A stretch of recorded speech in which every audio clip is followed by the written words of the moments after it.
selera kecuali seleranya Nabi Muhammad. Gak punya hobi kecuali hobinya Nabi Muhammad. Tidak ada cita-cita mereka lebih tinggi daripada membahagiakan Nabi Muhammad SAW. Dan peraih tertingginya seorang sahabat paling dekat dengan Nabi Muhammad, Sayyidina Abu Bakar As-Siddiq. Itulah kenapa yang diajak hijrah untuk khidmah kepada Nabi Muhammad selama masa hijrah itu masa paling berat teman-teman saudaraku sekalian. Masa paling berat dalam Islam ini adalah masa hijrahnya Nabi Muhammad ke Madinah. Kalau misalnya ada apa-apa nggak nyampe, kita nggak akan dapat cerita tentang peradaban Islam. Kan selalu peradaban Islam masa Mekah, masa Madinah. Nah ini kan masa transisinya kan saat hijrah nih. Yang suruh jagain Nabi bukan sahabat paling kuat, tapi sahabat paling rela berkorban. Namanya Sayyidina Abu Bakar As-Siddiq. Korbannya dia ini bukan main-main.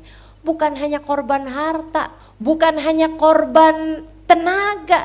Itu juga nggak seberapa. Korban yang mampu dilakukan Sayyidina Abu Bakar adalah korban rasa. Cinta. Penuh di hatinya. Saudaraku sekalian saya muliakan, itu sampai Sayyidina Abu Bakar itu cerita, aku lihat Nabi Muhammad kelelahan. Kan yang berangkat hijrah berdua. Kalau Nabi Muhammad kelelahan, Sayyidina Abu Bakar sama lelahnya.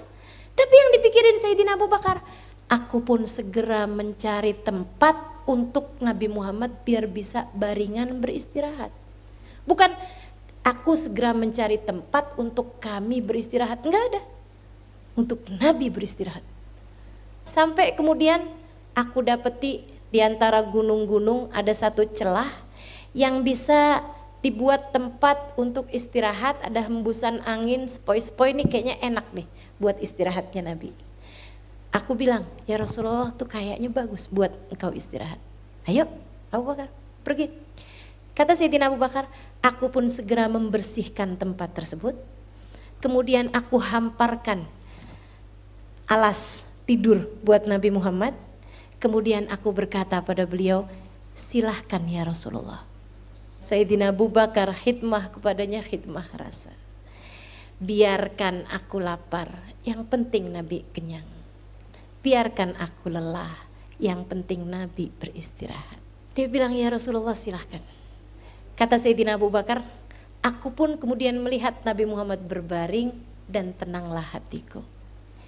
Aku kemudian cari-cari sambil mikir, nih Nabi kalau bangun, oh Nabi pasti lapar, Nabi pasti haus. Emang Sayyidina Abu Bakar kagak? Ya iya juga orang jalan berdua. Tapi itu rasa hatinya tidak menyisakan sesuatu untuk dirinya.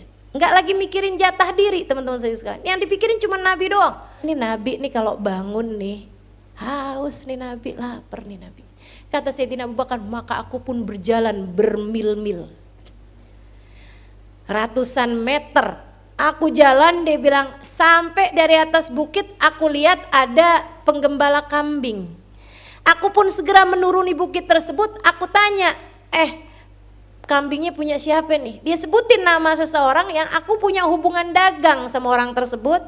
Nah aturannya di zaman itu kalau kita punya hubungan dagang sama orang tersebut, kita tuh halal buat minum dari susunya kambing tersebut. Bahkan kalau perlu sembelih kambing itu untuk makan juga boleh gitu. Kalau kita punya hubungan dagang gitu, partner kerja gitu kan. Sayyidina Abu Bakar kemudian bilang, saya temennya majikan kamu gitu kan, saya perah susu kambingnya. Silakan tuan. Akhirnya diperah sama Sayyidina Abu Bakar. Habis diperah dapat nih satu mangkok.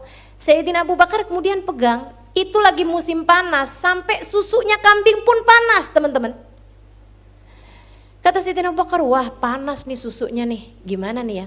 Akhirnya Sayyidina Abu Bakar kemudian ngambil semacam baskom gitu, ditaruhin air dingin sama Sayyidina Abu Bakar, dari girbahnya itu dituangin air dingin gitu ya. Kemudian Sayyidina Abu Bakar taruhin susu panas tersebut di tengah-tengahnya, digoyang-goyang airnya itu. Sayyidina Abu Bakar pegang dari luarnya, oh udah dingin nih gitu. Sayyidina Abu Bakar kemudian bawa semangkok susu tersebut yang dia tidak sesecap pun meminumnya. Belum sececap pun meminumnya teman-teman saudariku sekalian. Dia bawa ke Nabi Muhammad alaihissalam yang saat itu sudah bangun dari tidurnya. Sayyidina Abu Bakar kasihkan susu itu. Ya Rasulullah, susu kambing punyanya Fulan bin Fulan, saya partner dagang dia wahai Rasul. Halal untukmu ya Rasulullah. Isyrab. Silahkan minum wahai Rasul. Sayyidina Abu Bakar cerita, fasyariban Nabi sallallahu alaihi wasallam. Nabi minum, berhenti lagi. Nabi minum, berhenti lagi. Kan gitu ya? Nabi minum, berhenti lagi. Sampai habis, kata Sayyidina Abu Bakar. Minum tersebut sampai habis, tidak menyisakan satu cecap pun buat Sayyidina Abu Bakar. Tapi apa kata Sayyidina Abu Bakar? Fasyariban Nabi sallallahu alaihi wasallam hatta tawaitu ana. Nabi Muhammad meminumnya sampai jadi hilanglah dahagaku. Ini orang satu rasa sama Nabi Muhammad. Ini tingkat khidmah tertinggi nih teman-teman saudara sekalian. Nabi yang minum sampai hilanglah dahagaku, kata Sayyidina Abu Bakar. Nabi loh yang minum. Keren bener. Jadi Sayyidina Abu Bakar nggak punya rasa. Yang ada adalah rasanya Nabi Muhammad. Nabi kenyang, cukup bagi saya. Nabi sehat, cukup bagi saya. Nabi segar, cukup bagi saya. Saya gak jadi masalah. Bahagiaku ada pada bahagianya, dan sengsaraku, susahku ada pada